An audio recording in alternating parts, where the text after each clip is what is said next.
Hi, I'm Jen Coyne, and I'll let Brian say hello as well. Howdy.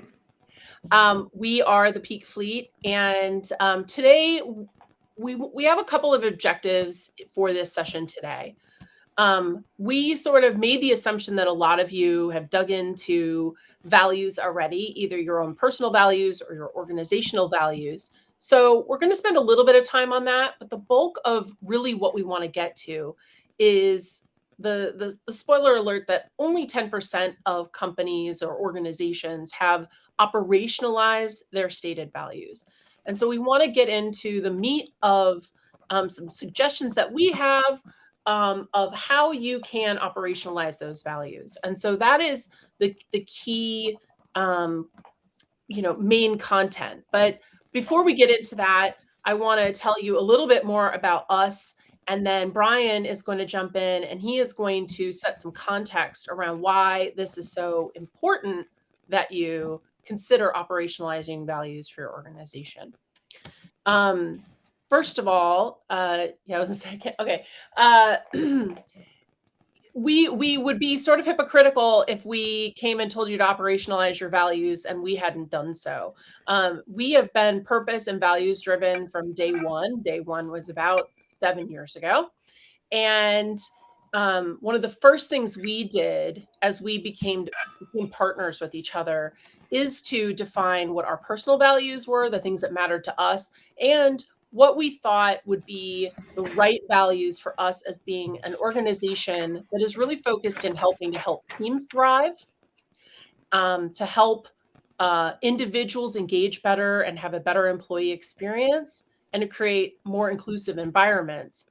What we found over time is that we ended up focusing a lot on values. And so the addendum to that is that we also really help individuals understand their own personal values and how they can lead more intentional, authentic lives through their values. So our values, our peak is persistence, empathy, authenticity, and kindness. And actually, we have a whole presentation all about how you can leverage peak values to maximize teaming in your organization. But that's for another day. So yeah, Brian, as Brian pulls up, our little avatars. I don't know. I'm not seeing your screen for some reason. I'm sure Hadley will pop in if it's a persistent problem. But so for us, we started this, 7 years ago. I'm the CEO. Brian is our chief relationship officer, revenue officer. What do you call yourself? I call myself a culture engineer since I am an engineer. I was an engineer long before we became culture consultants. As I mentioned, we've also got, we have drank our own champagne, which is our own values exercise. And we've defined our own values. I won't bore you with what our personal core values are, but I think the main point here is that having people in your organization, including yourself, define your own personal core values is a key piece of the puzzle. And you'll find, that your values change over time to a degree, but also I've found that, our prescription is 6 core values.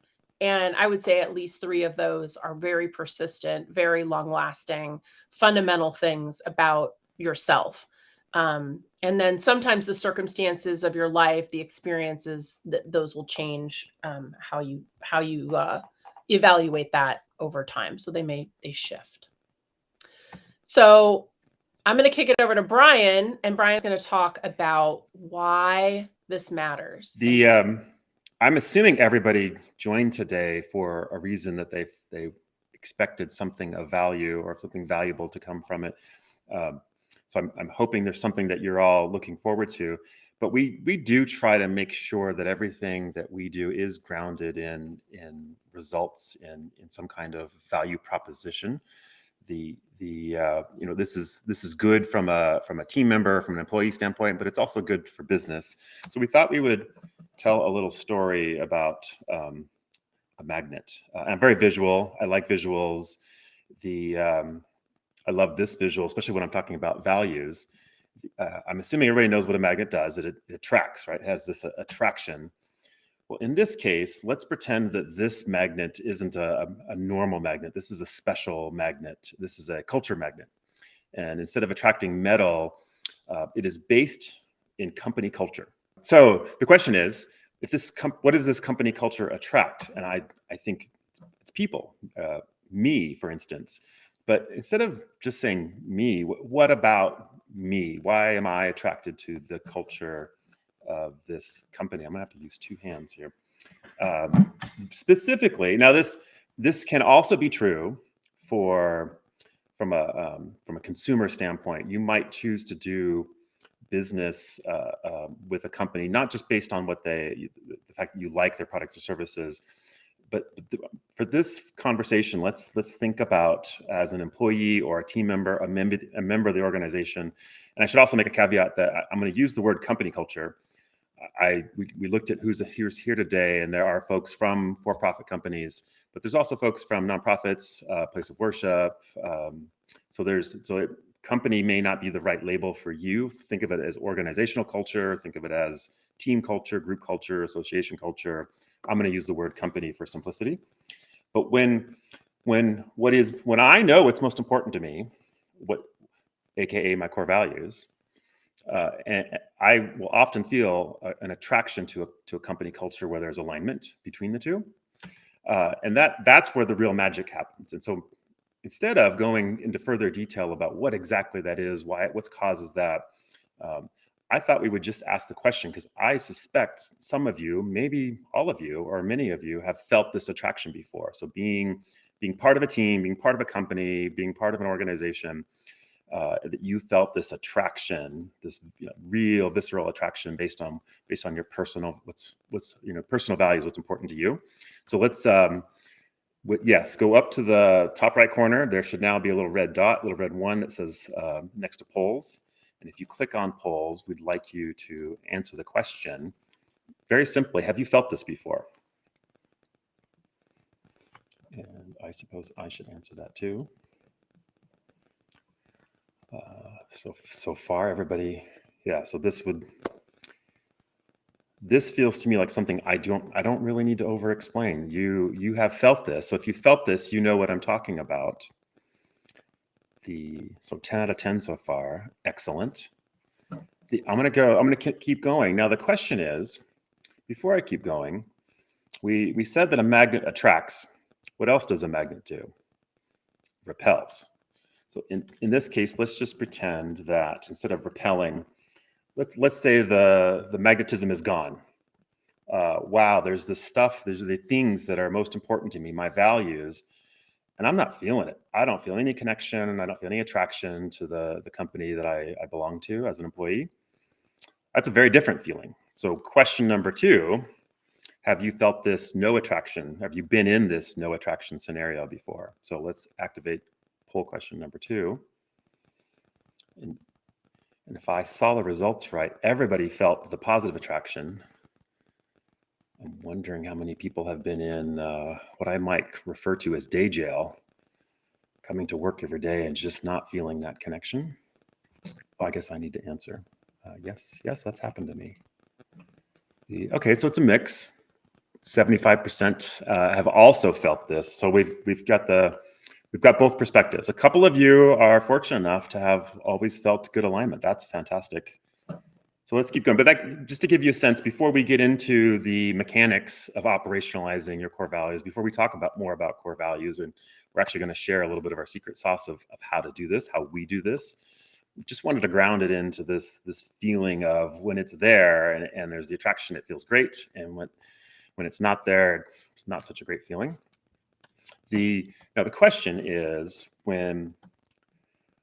why is that so valuable? I want to just do a quick share a couple of definitions. There's a fantastic book written, I guess now over 20 years ago. Jim Collins, Jerry Prass. Jim went on to write Good to Great, an even more popular, more famous book. But in both books, and it started here in 1994 with Built to Last, one of the things they identified with these companies that really did have this everlasting culture, business success, they were able to transform from good to great and sustain it, one of the things they all shared in common was this thing that they referred to as core ideology, a very clear purpose. Why do we exist in something beyond just making money, but also these core values that guide our direction. Now, if one of your core values is specificity or accuracy, you might like the definition. You might even really enjoy the book. I like to keep things simple as possible. So the way we look at purpose is why do we exist? What is our reason for existence? So your purpose statement or your mission statement should answer that question. And then the core values really guide how we act. And that includes behaviors, but it also includes decisions that we make. So big decisions we make as a company should be aligned. So that's core ideology. And then to kind of bring it all back together, when we do talk with organizations about culture and alignment between the organizational culture and the personal values of the employees, when we feel this connection, when we feel this attraction, we're more engaged. And there is fantastic data that we could spend a lot of time talking about. But Gallup measures this feeling, this engagement. And the long and short of it is the folks who don't feel that attraction, where it's demagnetized, that costs the U.S. about $500 billion a year. So these folks who are not engaged, but the folks who do feel that attraction, these are folks who, at least companies that have the highest percentage of employees with that attraction, better attendance, better less absenteeism, better safety, better quality, better productivity, better all of the KPIs, better all of the things that you would like in your organization. All of those metrics go up or improve when you have high levels of employee engagement. So that probably took a little more than we really needed to, but I wanted to set the stage for why this is important. Why do anything? So now we're going to move on to values. We did make this assumption that most of you have either done the exercise with us or you've explored this before or have a sense of it, especially since you all acknowledge that you have felt the attraction between what's important to you and the values or the culture of the company. So these are the things that they don't tend to change often. Jen was describing how over the course of your life with life experiences, they do evolve, they change. For the most part, these are pretty static, and they do guide us through our daily lives. The exercise that we use, we have a deck of cards. In person, we take you through a process, basically a card sort process of elimination, going from 58 or 59 different values down to your top 6. There are other ways of doing this where we have a free gift for you today. At the end of the session, we're going to give you a coupon code. If you haven't done this, or if it's been a while, or you've never tried our process, we're going to give you a coupon to try it for free using the online version on our website. But in general, it's about really taking yourself through a process of introspection, of thinking about all of the things that could be important to you and narrowing it down to the critical few that are the most important to you, and then act as your North Star or as your guardrails as you kind of proceed through life. Which brings us to our third question, and this is also where I'm going to transition back to Jen. We want to just verify that all of you or most of you have done some kind of exercise, whether it's ours or a different process, for identifying what is most important to you in the form of core values.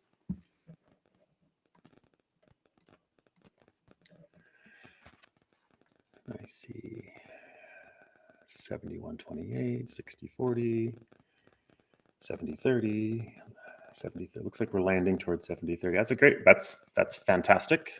So most of you have done something like this. A few of you haven't. So that's great. I'm glad you're here. I'm glad all of you are here, but definitely those who haven't done this before. Now, Jen, this is where we were going to talk about. I think I may have spoiled the surprise. This is when I was going to say, if you haven't, so the 3 of you that haven't, although all of you will have access to it, will have an opportunity to do that in a process that probably will only take you 15 or 20 minutes to get to the finish line. Yeah. Anything else, Jen, before I hand it back to you? No, I'll jump in. The thing I was gonna add is that from a personal core values standpoint, it's not unusual for folks to have been through this exercise, especially in the context of like a team building exercise. I like to call them trust building exercises, and we'll talk in a few minutes why that is a true thing. But just on a personal level, going through your values on an ongoing basis, I on the side do a radio show all about authenticity, and I feel like um, because I've kind of I've dove, whatever the word is, into that exploration of what makes people authentic and how you can live an intentional life. It's definitely something I highly recommend, taking it beyond that sort of team builder, even 15-minute thing, and really digging into that as far as what your passions are. What are the things that really light you up? What are the things that give you that uh-oh in your stomach when you don't see your values being honored? Really analyzing that attraction or repulsion with the organizations that you interact with, whether it's on a volunteer basis or your day job. Keeping those close at hand and reevaluating them and making sure that they're being served is a really important thing on a personal level. So before we talk about organizational stuff, part of our mission, I think, now has become making sure that everybody can honor their core values throughout their life and to leverage them in day-to-day making decisions. So before we do that, let's talk a little bit about organizational core values. And so you can go on to the next slide, Brian. Brian talked about how, Jim Collins talks about purpose and values being sort of these like key components to having an organization. And we would argue that there's a third piece of that, which is your vision. What are you hoping that you're going to do? So it's mission, vision, values, basically.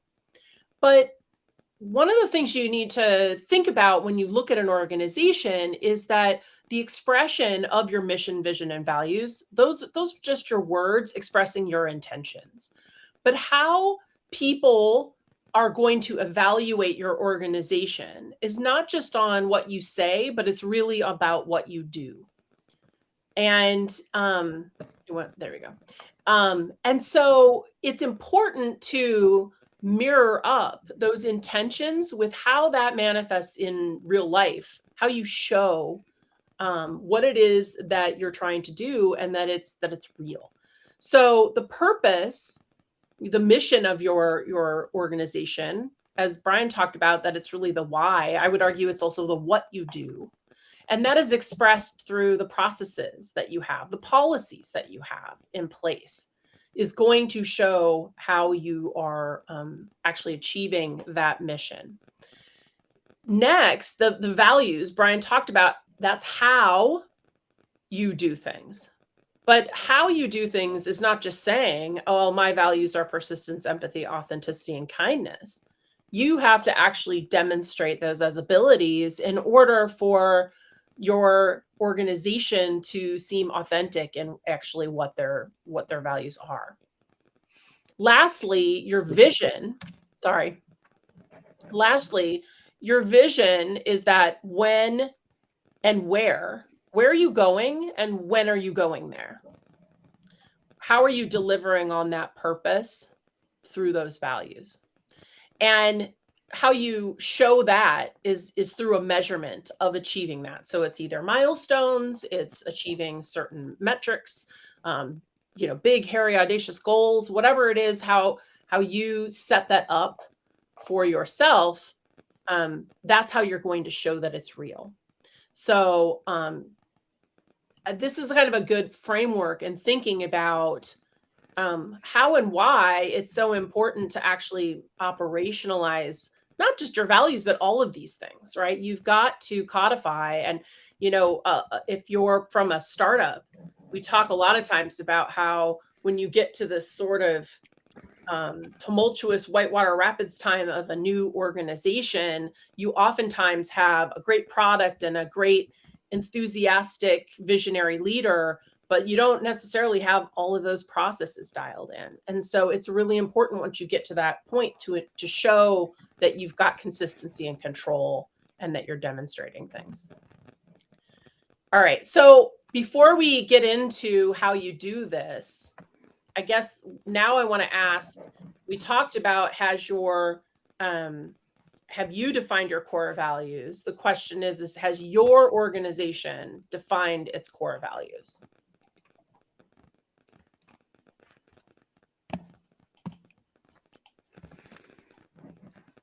So far, it's 100%, which is above average. 9 out of 9. Is there one more out there? Did we lose somebody? I think that. So it looks like everybody here. 100%. Oh, there's one. One person. One person said no. Says no. Yeah. Okay. Which actually, which is perfect because actually that's consistent with the research out there. Research shows that 90% of organizations have sort of claimed, defined the values for their organization. That's really great. What is interesting, we'll get to, is defining your core values is that first step in the puzzle. What you need to do then next is make those actions demonstrate your intentions, because that 90% of us that said yes we do, that's showing the intentions. Let's talk about the actions. So if you go to the next slide, Brian, and kind of build that out slowly as I talk. Okay. How do you see values in action within your organization, right? One of the things that you'll notice is that people like your employees, like your customers, are going to be evaluating how you operate most of the time, right? So if Brian and I, for example, didn't lead with kindness in our interactions, if we're always just like, coming after people, that they could really call us out on whether or not we demonstrate that kindness. And it looks like Brian's going to show a little cube here. You can tell me, right? There's kindness, right? So we've stated that. Question is, if you go to the next bullet, is if you are seeing the values in action, you have to ask yourself whether you yourself and your employees can identify the core values. The research here shows that only about 22% of companies report that over half of their employees can recite the values. So that's kind of low number, right? So people, the values may be plastered on the wall, but they need to look at the wall to remember what they are.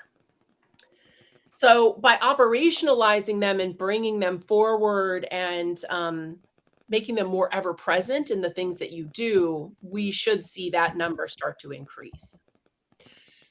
One of the ways that you do that, and we'll get into, is you have to reinforce the values. For people to remember them, again, you have to be called into question of whether you're doing them. So are they reinforced when a manager and an employee are having a conversation? Is that part of what they're measured on? When you think about it, is your website, any other outward facing material showing that?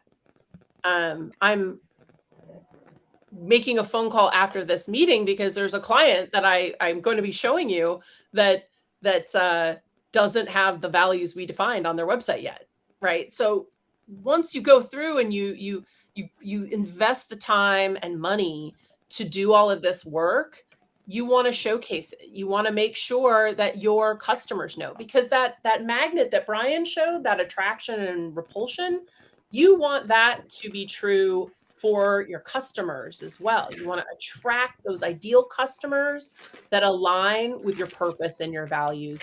And you don't want the customers who aren't going to act in integrity and alignment with your values. And then finally, you want to think about how you're reinforcing those values in a day-to-day setting, right? Like, where are you talking about them as you have interactions amongst team members?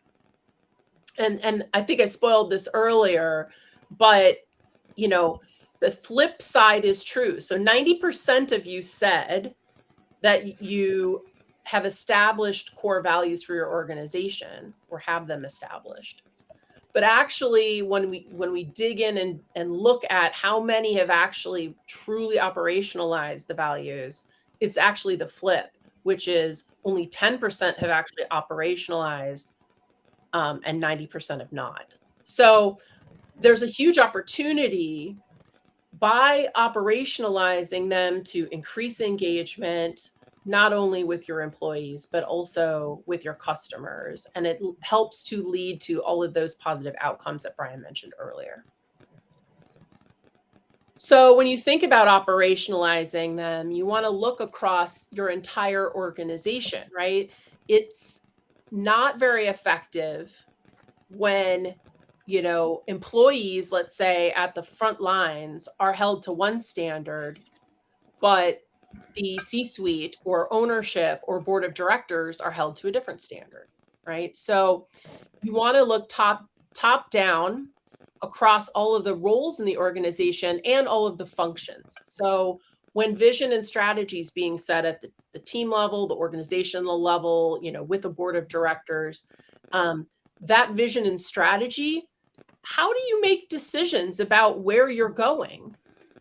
That should be filtered through your value set, because you may be in pursuit of some profit making endeavor, but if that doesn't align with how you go about doing that, then maybe that isn't the best strategy for getting there. Some other things that we'll mention in a little bit are hiring, supply chain, sales and marketing, and just sort of day to day. We won't touch as much on performance management and rewards and recognition, but those are also core key elements of operationalizing, because that's where you're going to get reinforcement to happen. It's not a carrot and stick. That's the carrot, right? Let's put out there, if you are in service of those values, that will boost the performance evaluation. So I want to outline a few considerations that you want to think about when you're going down this path of operationalizing your values, because you can take this at a high level, or you can go very deep. And I'll have a little grid, which I think will be helpful at the end. You might want to get ready to screenshot it or something, that will kind of outline a framework for you. But some of the things that we suggest people consider is, like, what is the level of time, effort, and money that you want to invest in the process from low to high? Who is it essential to include in the development? We're going to show you some examples of values and behavior statements from different clients that we've worked with. And I can tell you that it is varied wildly amongst our clients, whether it's a leadership team that's doing that definition and then rolling that out, or is your front line team getting involved and providing input to it. And it really depends on the cultural norms that you have about how much people get involved and all those kinds of things. So you want to think about that. It is going to, you want to think about the process that you're going to use. How do you ensure that it's unbiased? Again, that it includes all of the right people, that, you're documenting it at the level that's, again, in alignment with what your organization would expect or what will be most effective.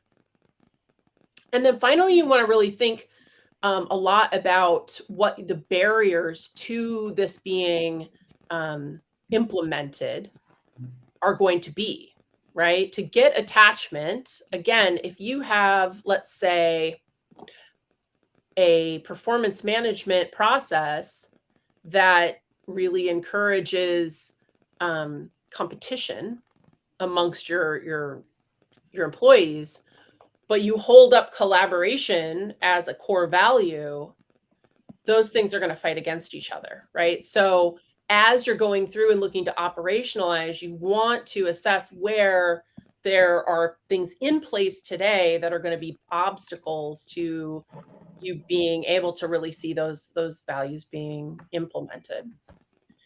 The other thing that I will say is that another thing that's really core to attachment is that you plan as part of what you're going to do to invest the effort in change management and communication so that the efforts really take hold. What do I mean by that, right? So you have to think about, like Brian held up a little prop, right, of that we use um, at different places. This happens to be ours, but we have done this type of prop for other organizations, little cubes that show what your values are and what the behaviors are that go along with them. So that's part of that communication rollout so that people know what it is and that it's important and that people have it front of, accessible to them. And again, that the change is being observed and and flowed throughout the different aspects of your organization and that you're tracking that. So, again, you can go from an informal level of process up to formal and very involved, and that'll be more expensive, but the effectiveness is also correlates higher too. So, What did you say, Jen, that if people are thinking about this, like, well, what do you mean? How big, like order of magnitude? I think this also depends on how big the organization is. absolutely. If it's a small group, you can all, sit around a table and talk about this. It'll be a little easier than if you're talking about 50, 100, 1,000 people. Right. I mean, I think that for a small to moderate company, you're talking about in the thousands of dollars, not the tens of thousands, to do this. Um, and then of course, you can do your own sweat equity, DIY it within your own organization. It may take more time within the organization, or you can hire someone to help facilitate that and sort of accelerate that process, if that's affordable for you. So those are some of the considerations. Again, I'll come back to the little framework at the end that sort of summarizes all of this. So one of the little pieces on that operationalizing across the organization that we talked about was day-to-day meetings. And I would argue kind of overall culture, right? Your overall culture is something that you typically are going to see in how people are acting every single day, within the office, virtually, what are those behavioral norms, those behavioral expectations. So if I were to say the number one thing when we advise people, we say, if you're going to do this, you want to go beyond just stating this is our value or this is a value statement, and you want to dig into that next level of what the behavioral expectations are for your organization. I would advise this whether you've got one person. If you're a solopreneur, you're the only person, I would do this for yourself. How do I behave when I interact with clients? How do I behave when I interact with partners? All of that stuff is important to sort of outline and hold yourself accountable to. This scales up to hundreds of thousands of employees, right? This is infinite scale. Defining the behavioral expectations is essential. So if you go to the next page, Brian. So we What does work that with, look like? what's that? So what does that look like? It looks like. So one of the companies that we've worked with, this is sort of the, what would you call, artifact, the documentation that comes from taking that initial step to define your values. If you can see color, it's sort of in purple, the 4 values that this organization said were most important for them. They are a tech recycling nonprofit. They are working as a mission to bridge the digital divide with, providing services to low income and immigrant populations. And so you can see that reflected in their values. Radically inclusive, community centered, right? And then they broke it down to what is it that how do they behave on a day-to-day basis? Accountability, though, became a big part of it because they're taking in old hard drives and things like that. And you want to make sure when you're doing that, that people have trust in you, that you have a commitment to, um, you know, following through with those things so people can trust you. So all of these things really echo when we went through the process, what we already saw demonstrated within the organization. But then also things like being radically inclusive are somewhat aspirational in nature, where they're trying to, this is what we want to be, and we're going to start holding people accountable to this. We are holding ourselves to delivering pay equity, right? So those things are, additional defining statements. As an aside, I think this is where, for those of you that are diving into DE&I efforts, diversity, equity, inclusion, belonging, justice, evaluating your values in the context of your DEI vision is another really important step, right? Do your values need to be reevaluated? Do the behaviors need to be reevaluated to systemically break down barriers for folks that have felt less included in the past? So if you go to the next page, the next example is, or step in the process around day-to-day, is really reviewing and reinforcing this stuff day-to-day in meetings. And if you go to the next example, Brian, there's a power plant that we work with. So you should probably not surprised to see that responsibility, again, is just around trust, safety, right? Being very, very important. And when you talk about reinforcing, this organization has had us come into their monthly staff meetings and one by one going through the communication. What does that mean? What are the behaviors? And having discussions, having folks bring forth examples of that, and then having that encouragement day to day for people to say, hey, I really saw you, like, I appreciate you actively listening to me, right? Like that kind of reinforcement. You create a common language when you do this exercise.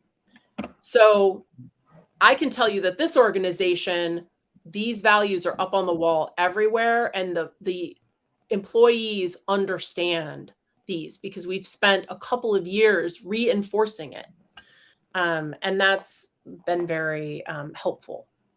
I've also, if you go for, I've circled here, we practice healthy conflict behaviors because they define that as one of the elements of healthy behavioral practice around collaborating, right? You're bound to have conflict. Conflict is not a bad thing. And here in this case, they've actually stated the values, but I wanted to use it as a good segue to the next page, which is that in your day-to-day meetings and culture, leveraging the values during conflict situations is really, really helpful because that's one of the top, 6 or 7 reasons for conflict in an organization is a difference in values.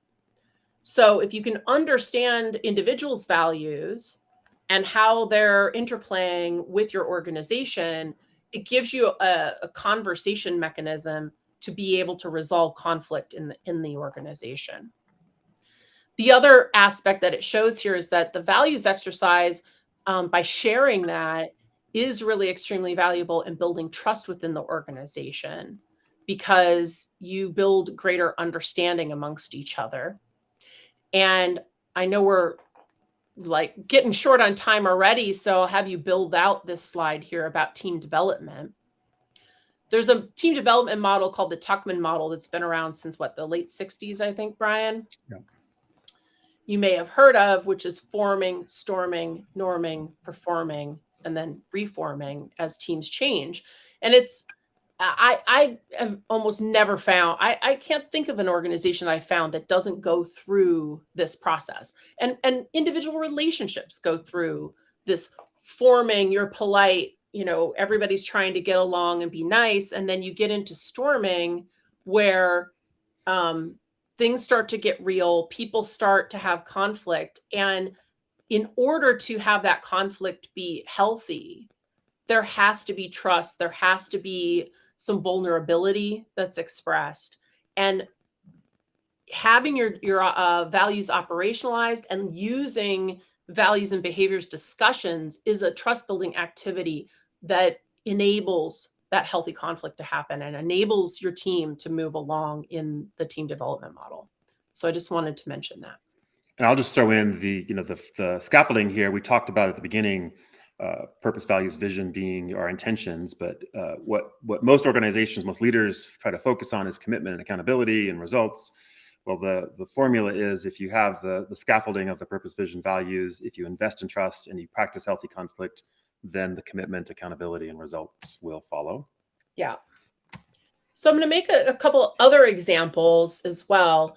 Hiring is another place to, like, a next top priority for operationalizing your values. Typically, what are you hiring for? You have a void, you have a need within your organization for a role to be filled. You're trying to hire for critical skills. But we know that we're hiring whole people that bring all kinds of elements to it.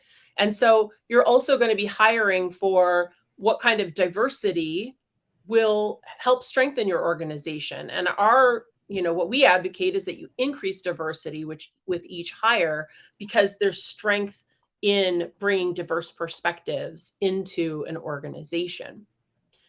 What binds everyone together, though, is sort of this cultural alignment and this values alignment. And so when you go through a hiring process, evaluating, the person's values don't need to be the same as the organization, but it is important that there is alignment and that the person can uphold the values of your organization. And for them to feel engaged and to stay, it's important that their values are served by your organization. So going through that process can be a really powerful screening process. The next better thing to do at a minimum is, as part of the new employee orientation or your onboarding process, to take someone through the values, a values exercise, to have them then share that with the organization and have them think about it for themselves. Brian, I think you've got a good example there. Yeah, I was going to say, what comes to mind is typically these are things on the left, the skills you can train for. You can't train for the other things, the diversity, the values alignment, so you want to hire for that. But yeah, we do have an example. So this is an organization that I worked with at Arizona State University. Organization is cultural affairs. It's also, there's a theater, Gamage Auditorium, where Broadway shows they're doing national tours. They stop and they come and perform here. There's more to the organization than that, but we went through this process with them a couple of years ago. And I think the point here was that so not only did they define the values, they created the behavior statements. So they've now have this social contract. And one way they do look at this is this does represent us on our best day. So there is a little bit of aspiration in here. But it is part of not only have they defined it, these values are listed on every single job description for all postings in this organization. And then as people are hired, we go through an onboarding process where we take them a couple times a year. I come to ASU and we take them through the personal values exercise, but we also talk about these values and how we got here and what they mean and the steps that we've taken over the last 3 years to help them operationalize them. But I also wanted to share that this is an organization that's black. Your screen's black again too. There you go. This is an organization that's very, very transparent with these values. It's on the website. There's posters. There are little table tents. And if you go to a show at Gamage, it's on page 5 of the playbill are their core values. So they're very, very open with what their values are at this organization. Yeah, and that's what I would love to see for every organization, right? What used to be true is that oftentimes the culture within your organization was sort of shielded or guarded, and there was a separation, and the expectations internally were different from externally. And what I advocate for is that it's an inside out, outside in. There's alignment. And so if your sales and marketing department is defining a brand identity and that isn't aligned with your core values internally, I think that that's a disconnect. So we'll talk in a couple minutes about sales and marketing a little bit more. I know we're tight on time, but one more quick story on this that I think people will resonate. The up in the corner, you see that their mission or their purpose is to connect communities, and they've always made decisions on artist in residency of who they've chosen to come as a part of their this what they call a Gamage Beyond series. When we did this, they then started also evaluating those same artists through the lenses of these three values. So that's helping them make decisions about how they do their business. Which is a perfect segue to the next page. And we, Hadley did mention we can go over on time a little bit, which is fine with me. If you need to leave at 2:00, feel free. This is going to be recorded, and you can come back and take advantage of the offer that we have at the end to evaluate your own values. So yeah, Brian was just talking about essentially for Gamage, hiring performers is part of their supply chain, right? And so that's another place to go in and dig into your processes and think about how you would embed those values into your supplier selection process, right? There's corporate social responsibility reports that a lot of organizations do, and we talk about, making sure that you aren't buying conflict minerals and things like that if you source those kinds of things. Or for us, we think a lot about the environmental impact of the products that we offer. How do we offset the fact that our products come shrink wrapped, for example? But the values also matter as much as the things like environmental considerations. And so you want to think about what are the behaviors and policies that are most important to us as a part of those core values, and what are we going to do if they don't align with those suppliers that we're choosing? And then also you can choose a supplier, but over time there may be a divergence between where you're headed and your suppliers are headed. And what is that process that you go through to maintain awareness of the changes that are going on at a particular supplier, as well as changes that are going on within your own organization and where there can maybe be misalignment. Another example of this, if you go to the next page, is an environmental nonprofit that we work with. And partnership is at the heart of their core values. And they work a lot with contractors and other environmental solutions providers.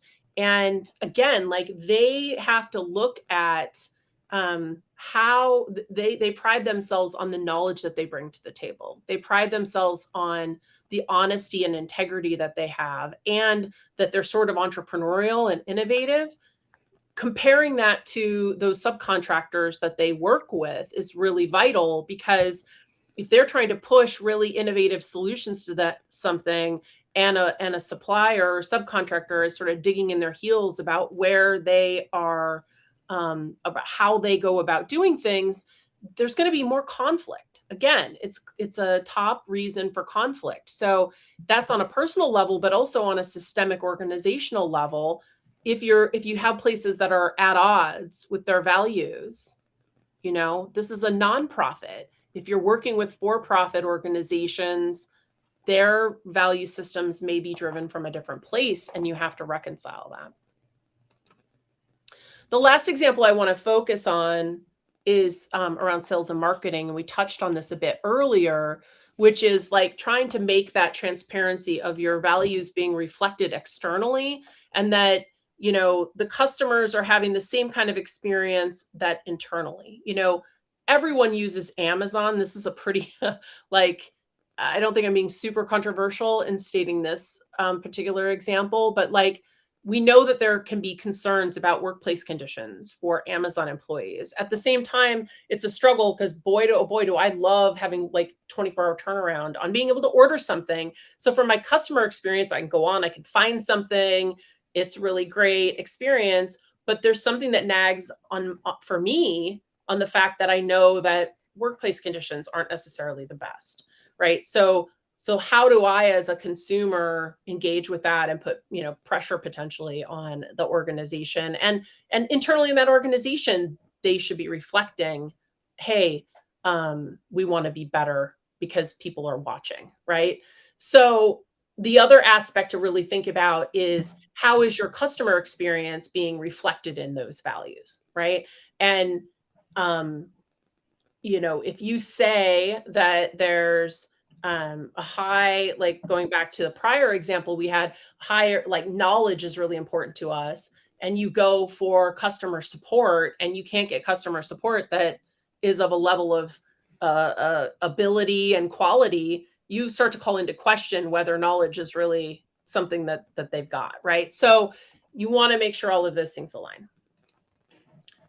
The other example of this is a tech solution provider, different tech solution provider that we've worked with, who, they put this culture of service front and center, where their obsession with building unparalleled partnerships with their customers is right there. Okay, so then they've got to dig into what are the processes that support providing that unparalleled level of support, right? And this is where it takes time to like dig in and figure out where there are barriers, where there are inadequacies, where you might need to do more. And this isn't something you have to do overnight, right? This is an aspirational kind of thing that is going to strengthen your organization, that you can do step by step. And one of the things that we do is to help organizations break this down into consumable chunks, and also have an honesty and transparency about, like, for your size of the organization, what you're trying to do, these are the pieces that are going to be essential. And so if you go to slide 41, this was the thing I kept teasing you about previously, that kind of summarizes a lot of this, is, you you want to have, and we offer free consults. I think Brian's going to mention that at the end, to kind of go through this and say, like, is good good enough? Do you want to be better or best in these areas, right? And each one of these line items, you can go for good, better, and best. And you might be, there might be some place where you're best already, but other places where you have it undefined. And to really, the best in class, that 10% that have operationalized these, have invested, a moderate to high level of effort to align all of these things up and down their behavioral expectations and processes. There's reinforcement in their reviews. Peers and leaders are role modeling that. You're seeing these things being reinforced and recognized in meetings, in your goals that are set. That's all going to lead you to be best in class. And I advocate for, it's a pretty low level of time investment. You can DIY it if you want to. So there's like very little cost involved. Define those values for your organization. I think getting to a better place of defining and formalizing your behavioral expectations, I think that that's really a key thing to get to that next level. And then digging into operationalizing, and getting to better and best levels. It's a little bit more time investment or money investment, but well worth it in the results and in the profitability, because we didn't dig in a lot to the profitability studies, but for sure, those organizations that have implemented this kind of stuff have a higher correlation of profits, because people are rowing in the same direction. One quick thought on I will go to the next slide, since we may start losing people. And I wonder, Jen, maybe you can drop one of our emails in the chat in case there's someone who has to leave and they want to contact us to answer questions that came up. The cost of a mishire, meaning you hire someone because they had the skills and experience, but they get here and they don't fit. the cost has been established at about 1/3 the annual salary. So if you do this, if you've defined what it looks like to not only have the skills, but also have alignment to the culture, then you are guaranteed to have a better attachment rate, a better success rate. And so if you think about the value or the cost of one annual salary, and if you can improve that just once, you're probably going to not only pay for the investment, but it'll probably be close to 10x in terms of time and effort. Now, we told you we have a gift for you. Going back to the personal values exercise, for those of you who have never done it, and even though those who have, and maybe it's time to do a refresher, you can go to our website, which is thepeakfleet.com. Go to products, grab the digital exercise, put one in your basket, and then use the code GVC MWM to zero out the balance, and you can do it for free. Normally, it's a very minimal $8 charge, but yeah, the coupon will get it to you for free. And then you can also, it looks like Jen has dropped our email information into the chat. So if you want to meet with either one of us and just have a little discussion about what this might look like for your organization, we would love to help you and guide you. So we didn't really leave any time for questions, but I'm wondering if there are some questions, Hadley.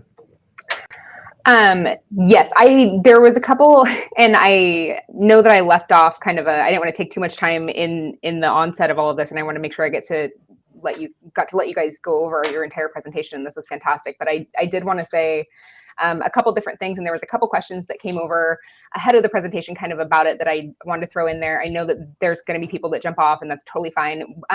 First of all, we will make sure that you guys have any and all of this information in the follow-up email that goes out tomorrow. So the recording of this, any of the presentation slides that were very important, I know that grid was very helpful. I'll make sure to throw in there, as well as contact information for the Peak Fleet, for Jen and Brian, and that code that I popped in the chat, their website, where to find them, all of that. So all of that stuff will be included. The Peak Fleet is extremely instrumental in a program that the Chamber offers called Business Pod. And there are so many conversations that we have had with starting businesses, small businesses that are currently going through just fixing processes that they have, that have talked nonstop about how great the core values exercise is for their business. And I know that it's something that's extremely, I think we maybe just lost Brian. I know that this is something that's extremely helpful regardless of how you're doing it, to nonprofit organizations, to large companies, small companies, people starting out. So I wanted to thank you guys just overall in general for coming on and sharing this, because it's something, we talk and work with a lot of different businesses, and it is something that sometimes I think seems very large and scary when you go into it, and seems like a lot of time, and seems like a lot of time away from, your day-to-day. And but depending, no matter what it is and why you're going through it, whether it's you're implementing, I know we went through something when we rebranded, and kind of over the last couple of years, just on an organizational level for us personally, and watching the dots connect is such a great, whether you're doing it on a personal level or you're doing it at an organizational level. So this has all been fantastic, and I want to thank you guys for that. But really quickly, I know one of the big questions that I talked to someone about ahead of this presentation, and I know that it came up in one of your slides, was that the amount of time that you believe is best to revisit or revise the core values on an organizational level, and what that looks like, or if it depends on the company, if it depends on what their values are, if you have a general, every 6 weeks you should look at it, or what that looks like for you guys.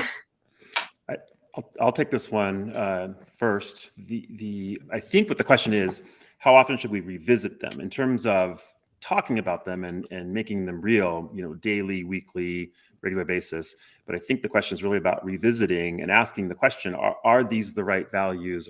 Do we have the right norms? Do we want to change anything? Do we need to add anything? We recommend once a year as what we think is the best practice, or at least every 2 years to revisit. You may not change it, but revisit and look at it with that perspective.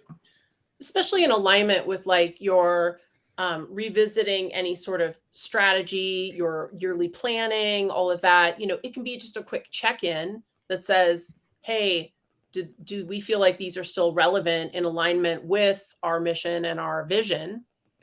And then, let's say you're doing a strategic refresh every 3 years or something like that. Like that's when I would really suggest that you dig in a little harder and really making sure that there's true alignment there. And then budgeting, right? Budgeting for the consequential changes that you need to make across the organization.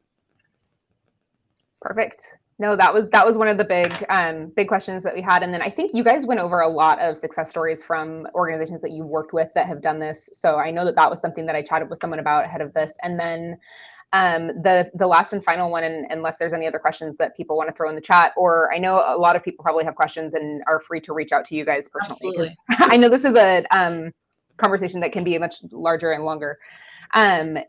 Have you noticed there ever being any struggle implementing organizational values versus people's personal core values? Because I know that you can go through the process separately. I was just curious kind of what your take was on that.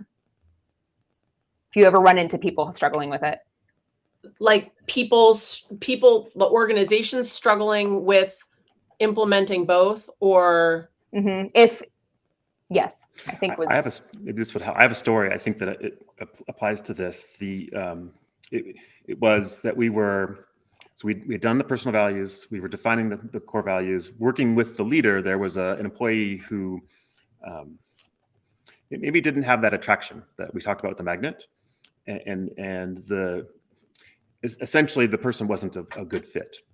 But until we had codified the culture and taken the time to say, this is what it looks like to be a team member here, to be part of this team, it was sort of subjective of, well, he or she's not a team player. Well, what does that mean? Once we did this, it was clear not only to the leader that the person was a fit, but I think the person also realized this isn't for me. Yes, it comes up, but it's usually a pretty healthy thing because it gives you the clarity of, I'm attracted to this and I belong here. Or maybe there's somewhere else that I'm a better fit for there, where there's a stronger magnetism. Awesome. That is exactly, yeah. Wasn't realizing until I was listening to you. I mean, obviously, I work with you guys so frequently and so often that I forget how much this conversation comes up when we're chatting with companies. So no, this has been fantastic. So I will leave it at that. I know that we're well over.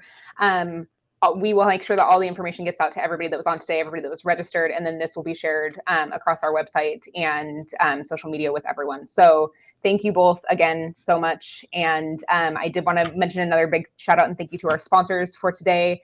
And we will see everybody at the next Mind What Matters. Thank you guys.